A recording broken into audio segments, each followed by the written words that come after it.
Avant que la princesse déchue ne s'agenouille dans les cendres, murmurant mon nom, 4 filles tirèrent au sort pour un garçon mort. Ils riaient dans la salle dorée, choisissant leur victime.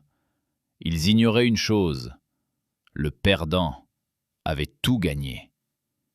Ils m'appelaient le prince rejeté. Un nom vide, une branche morte sur l'arbre impérial, rien de plus. La cour disait que je n'avais pas de courage, pas de talent, pas d'avenir. Ils se trompaient sur les 3 points. Car dans ce corps fragile vivait une âme qui était morte sur un champ de bataille il y a 200 ans. Une âme qui se souvenait de chaque lame, de chaque trahison, de chaque couronne. Je suis rené, et je me souvenais de tout. L'Empire reposait sur 4 maisons royales. Reine la fortunée, Val la magnifique, Sorine la rusée, H l'oubliée. Chaque maison envoya une princesse. Chacune convoitait une part de la lignée impériale, une prétention au trône. L'empereur, mon prétendu père, a décidé que la manière la plus nette de calmer leurs griffes serait une enchère déguisée en cérémonie. Ils appelaient cela le tirage au sort. 4 morceaux de soie, 4 filles, un garçon que personne ne voulait vraiment. Celui qui tirerait le bon papier prendrait mon cœur. Celui qui tirerait le mauvais prendrait mon âme tout entière. C'était ça la blague. Tout le monde a ri, tout le monde sauf moi. La seule à savoir que les petits mots, eux, ne plaisantaient pas. Des bannières dorées pendaient au-dessus du marbre. La cour murmurait comme des serpents lovés dans l'herbe humide, observant, attendant, affamés. Je me tenais au pied du trône, vêtu de robe blanche, la tête baissée, jouant le jeune maître qu'il voulait voir, faible, silencieuse, décorative. Mais ma véritable identité attendait sous la peau, telle une lame au fourreau sous la soie. Puis le coffre scellé arriva à minuit. Il vint sans escorte, sans sceau, sans héros, seulement le silence. Un serviteur a déposé la boîte en lac noir devant ma porte et s'est éclipsé avant que je puisse lui demander son nom.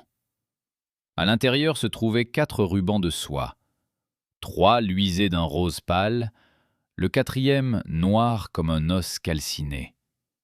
J'ai touché la noire, et ma vieille blessure, enfouie depuis 200 ans, s'est rouverte sous mes côtes. Quelqu'un dans ce palais savait qui j'étais vraiment. Mais ce qu'ils ignoraient, c'est que moi aussi je me souvenais de tout. Le lendemain matin, les princesses se réunirent dans la salle des miroirs. La maison reine portait des rubis de la taille de cœur. La maison Veil portait de l'argent tissé en ailes. La maison Sorin enroulait de sombres serpents autour de ses poignets fins. Mais la maison Cendre portait du gris tout simple, les manches trop longues, se tenant au fond telle une servante égarée. Ils se sont moqués d'elle avant même que le tirage ne commence. Reine ronronna. « Votre maison aurait dû décliner cette invitation. »« Elle est venue pour le vin gratuit, rival. Son père l'a vendu pour du grain, » murmura Sorine. H ne dit rien, les yeux baissés vers le sol de marbre. Mais lorsqu'elle les releva, l'espace d'un battement de cœur, j'ai vu la reconnaissance. Elle m'a regardé comme un soldat contemple un commandant qu'elle croyait enterré depuis longtemps. C'est à ce moment que j'ai compris. La boîte à l'eau n'avait pas été envoyée pour m'avertir moi. Elle la prévenait, elle. L'empereur leva la main. La cour se tut. On apporta le bol du tirage au sort. Les rubans de soie attendaient. 3 écarts leur offriraient une part du cœur du prince. Un levier politique, le droit au mariage, une fortune inimaginable. Le 4e billet accorderait son âme. Un lot pour rire, pensait-on tous. Une malédiction pour le perdant. Rhin tira en premier, un ruban de soie rose à la main. Val tira en deuxième, un ruban de soie rose. La foule acclamait plus fort à chaque fois. Sorine tira le 3e, sourit comme une lame, et éleva la soie rose vers la lumière. La foule rugit. 3 cœurs pris, un seul papier restant. H s'approcha du bol plus lentement qu'une mariée marchant vers sa tombe. Ses doigts flottaient au-dessus du plateau. La cour retenait son souffle, non par respect, mais par faim. Il voulait la voir humiliée. Il voulait que le prix pour rire tombe sur la princesse pour rire. Elle plongea la main et souleva le dernier papier. Soie noire. L'âme. Et la méchante afficha un large sourire narquois. Pas H.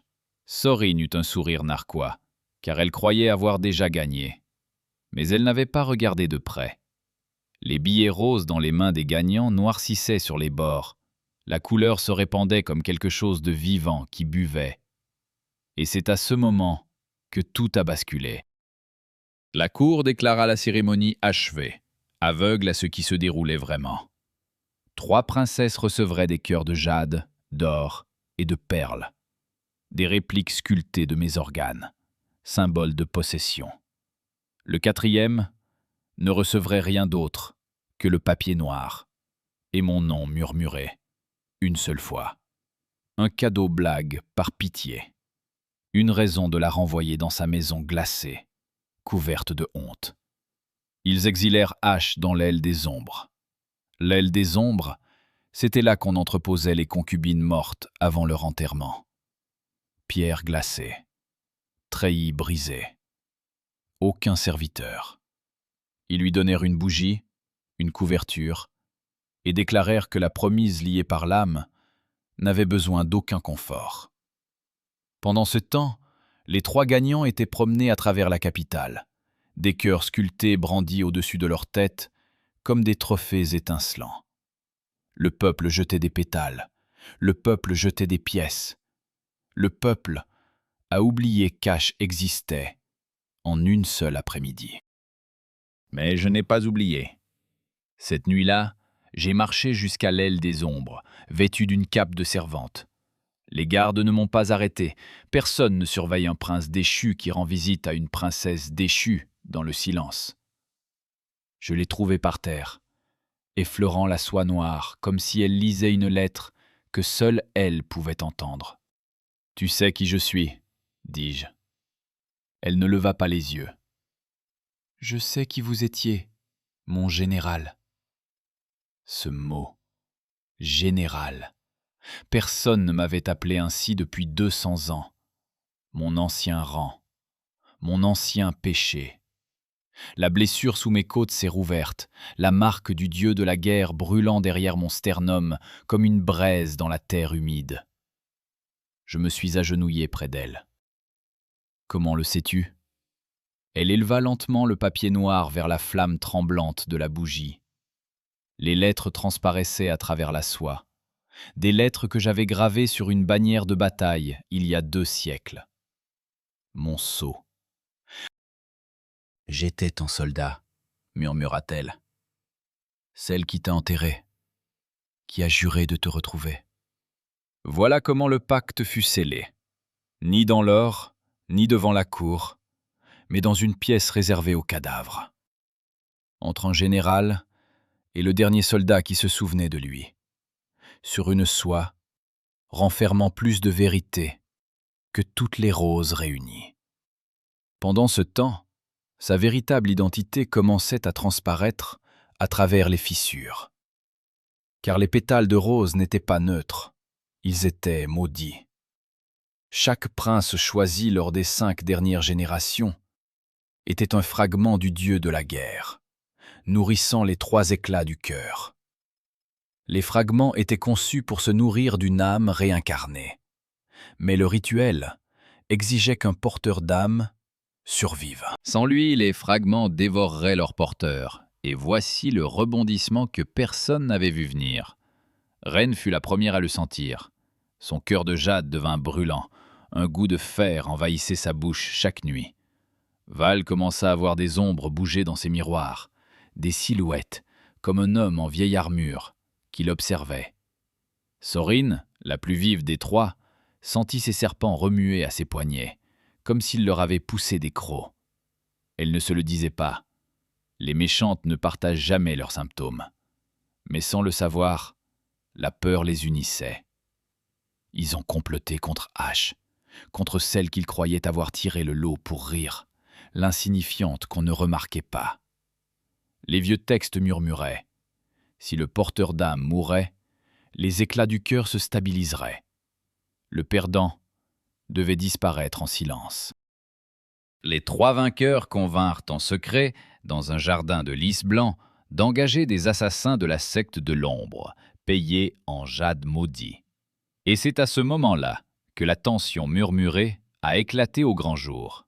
Le complot du palais est devenu une guerre bien réelle. Je l'ai entraînée dans l'aile de l'ombre chaque nuit. Elle mémorisait les mouvements plus vite que mes anciens officiers. Son corps était petit, mais sa mémoire avait 200 ans. La mémoire du muscle ne meurt pas avec la peau. En 1 mois, elle bougeait de nouveau comme un soldat. En 2 mois, comme le soldat qu'elle avait été autrefois. En 3 mois, elle se mouvait comme rien que l'Empire n'avait jamais vu. Silencieuse, précise, plus ancienne que sa peau. Car elle n'était pas seulement mon ancienne lieutenante, elle était la dernière porteuse de la seconde marque du dieu de la guerre. La moitié de mon pouvoir avait été enfouie dans sa poitrine le jour de ma chute. Voilà la véritable raison. Voilà pourquoi le papier noir l'avait choisi. Voilà pourquoi la boîte du tirage avait été envoyée. Quelqu'un dans le palais me reconstruisait, pièce par pièce, fille par fille. Et c'est là que tout a basculé. Les premiers assassins vinrent la nuit du second gel. 6 lames, secte de l'ombre, sans capuche, silencieux, à l'affût. Ils s'attendaient à trouver une concubine brisée, pleurant dans l'obscurité. Ils l'ont trouvé qui les attendait, lance à la main, prête et glaciale. La marque brûlant sous sa clavicule, elle en tua 4, avant que je n'achève le 5e. À la stupeur générale, des frappes précises. Le 6e, on l'a gardé en vie assez longtemps pour qu'il nomme son employeur. Mais voilà le rebondissement. La réponse m'a stupéfié. Sorine, la méchante qui avait souri en coin. J'ai cessé de me cacher après cela. Le lendemain matin, je suis entré vêtu de noir cérémoniel. Les murmures ont commencé avant même que j'atteigne le 3e pilier. Le prince rejeté se tenait droit, fixant l'empereur droit dans les yeux. Une princesse à son épaule, sa robe grise troquée contre du cuir de soldat, les cheveux tressés comme la fille d'un général. La cour murmurait « coup d'État ». L'empereur feignait de ne pas voir. Les 3 vainqueurs feignaient de ne pas l'entendre. Mais leurs cœurs sculptés tremblaient sur leurs piédestaux dans 3 palais différents à travers la vaste capitale impériale. Le cœur de jade de reine se fissura de la couronne à la base en une seule ligne sonore qui se propagea comme le tonnerre. À la stupéfaction générale, l'empereur convoqua les 4 princesses. Il présenta cela comme une révision de la cérémonie. Tout le monde savait que c'était un procès. L'accusé était H. Le crime, sorcellerie. Témoin, Sorine. La sentence, en cas de condamnation, était d'être brûlé dans la salle du trône même où les sorts avaient été tirés. Nous sommes entrés ensemble. Moi en noir, elle en gris, encore une fois, parce que je lui avais demandé de le porter. Je voulais qu'il voie la princesse blague une dernière fois, avant que la cruelle plaisanterie ne se termine pour toujours. La salle du trône était bondée, toutes les maisons nobles, tous les ministres, tous les prêtres des 4 temples sacrés. Mon soi-disant père trônait vêtu d'or. Les 3 vainqueurs se tenaient à gauche, fièrement, leurs cœurs sculptés sur des coussins de velours. H se tenait seul à droite, une combinaison noire épinglée telle une médaille. Sorine s'avança et esquissa un sourire narquois, exactement comme elle l'avait fait devant le dessin, savourant l'instant qu'elle attendait depuis des années. « Cette fille, déclara-t-elle, a usé d'arts interdits pour voler l'affection du prince. Elle a empoisonné nos cœurs, corrompu nos âmes. Elle aurait dû mourir dans l'aile des ombres. Au lieu de cela, elle a ensorcelé le trône. » La cour murmura son assentiment. L'empereur leva la main pour réclamer le silence. « L'accusé peut parler, dit-il. » Mais H ne parla pas du tout. Elle m'a regardé. J'ai fait un pas en avant. « L'accusée ne se défendra pas, ai-je dit, parce qu'elle n'a rien fait de mal. Mais je vais me défendre. Et ce faisant, je mettrai fin à cette cour. J'ai ouvert ma robe noire de cérémonie. La marque du dieu de la guerre brûlait sur ma poitrine, d'un cramoisi vivant. Vieille de 2 siècles, plus ancienne que cette dynastie maudite elle-même, plus ancien que les 4 maisons. La marque du général qui a fondé cet empire, avant qu'il ne le trahisse totalement. Ils l'ont enterré dans une tombe anonyme. Mais ils étaient loin de se douter que chaque prêtre est aussitôt tombé à genoux. Chaque maison noble reconnaissait le symbole gravé sur les plus anciennes pièces enfermées dans leur coffre. Le visage de l'empereur devint livide. H souleva la nuisette de soie noire. Sous la lumière de la salle du trône, elle rougeoyait, cramoisie, s'accordant parfaitement à ma marque de guerre. Sa seconde marque répondit sous son col. 2 moitiés d'un même dieu. Enfin, côte à côte. Dans une pièce qui avait tenté de les vendre aux enchères, et c'est là que tout a basculé, les 3 gagnants n'ont ressenti en premier. Le cœur de jade de Ren se brisa sur son coussin. Le cœur d'or de Verle fondit en une flaque de scorie jaune incandescente. Le cœur de perle de Sorine se fissura en poussière, qui dériva sur le marbre froid, comme une neige tombante. La méchante ne souriait plus. Les 3 princesses s'effondrèrent d'un seul coup, les mains griffant leur gorge, les éclats maudits, réclamant enfin leur dû. Ils ne sont pas morts, cela aurait été une grâce. Ils ont vécu, vides, sans voix, sans mémoire, sans poids politique. 3 couronnes vides agenouillées sur le marbre. Mais elles ignoraient qui avait vraiment truqué le tirage au sort. Car la boîte à sorts n'avait pas été envoyée par un dieu. Et n'avait pas non plus été envoyée par le destin. Il avait été envoyé par un ancien serviteur de ma vie antérieure, un gardien de temple, depuis 2 siècles. Il a attendu 200 ans que mon âme revienne au palais qui m'a tué. Il avait échangé les papiers. Il s'était assuré que le noir attendait sagement tout au fond. Il a choisi le dessein pour que seul mon vieux soldat puisse arracher mon âme au feu brûlant. Voilà le retournement que l'Empire tout entier n'avait jamais vu venir. Et la salle du trône est devenue mortellement silencieuse. Mon père, l'empereur, se leva lentement et descendit du trône. Il ne dit pas un mot. Il s'agenouilla. Et quand l'empereur s'agenouille, c'est un empire entier qui s'agenouille avec lui. 4 maisons baissèrent la tête. Les prêtres pressèrent leur front contre le marbre glacé. La cour qui s'était moquée de moi se plia en 2. Pendant 18 ans, ils se sont moqués de moi. Et maintenant, ils s'inclinaient. J'ai déclaré ma véritable identité devant l'Empire. Je n'étais pas le prince rejeté. J'étais le général qu'ils avaient effacé de chaque livre d'histoire. J'étais le fondateur de la dynastie qu'ils avaient volée, le dieu de la guerre qu'ils avaient enterré dans une tombe peu profonde. Ils ont pavé un palais sur ma tombe. Et j'étais revenu pour reprendre ce qu'ils avaient réécrit. J'ai couronné H cette nuit-là. Pas comme princesse, pas comme épouse, comme reine, liée par l'âme. Le petit mot noir avait été cousu dans la doublure de sa couronne, pour que nul n'oublie jamais. Les 3 maisons de Rennes, Val et Sorine, furent dépouillées de leurs titres aux premières lueurs de l'aube. Leurs terres furent partagées entre les clans frontaliers qui avaient survécu sans la moindre protection de l'Empire. Sorine fut exilée à la frontière glacée, sans serviteurs, sans bijoux, seulement un ruban noir épinglé à son col. Les bannières dorées sont tombées à travers la capitale. Des bannières cramoisies se sont élevées à leur place. Ma couleur.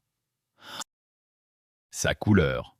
Couleur de la marque du dieu de la guerre, cachée dans un prince rejeté pendant 18 ans et dans une princesse rejetée elle aussi. C'est alors que la prophétie scellée s'ouvrit. Le vieux gardien du temple, celui qui avait échangé les parchemins, se présenta devant le trône. Il déroula un parchemin vieux de 2 siècles. 4 princesses tirèrent au sort pour le cœur d'un dieu de la guerre, mais la prophétie en désignait 5. Il existait une 5e princesse, cachée, sans nom, élevée dans une maison qui ne figurait sur aucune carte.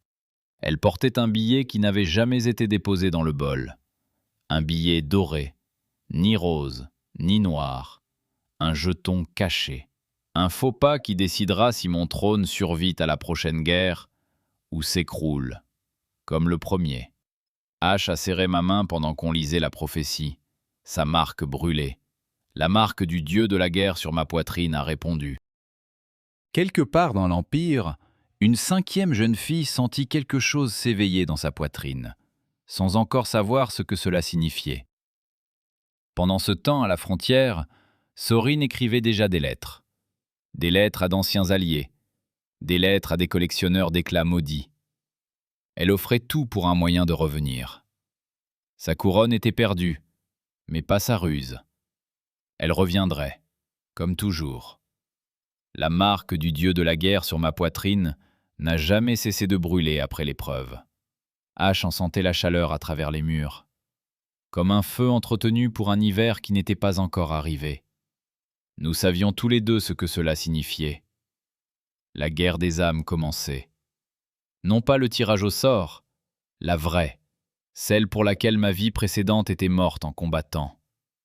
Le prochain arc ne sera pas une cérémonie.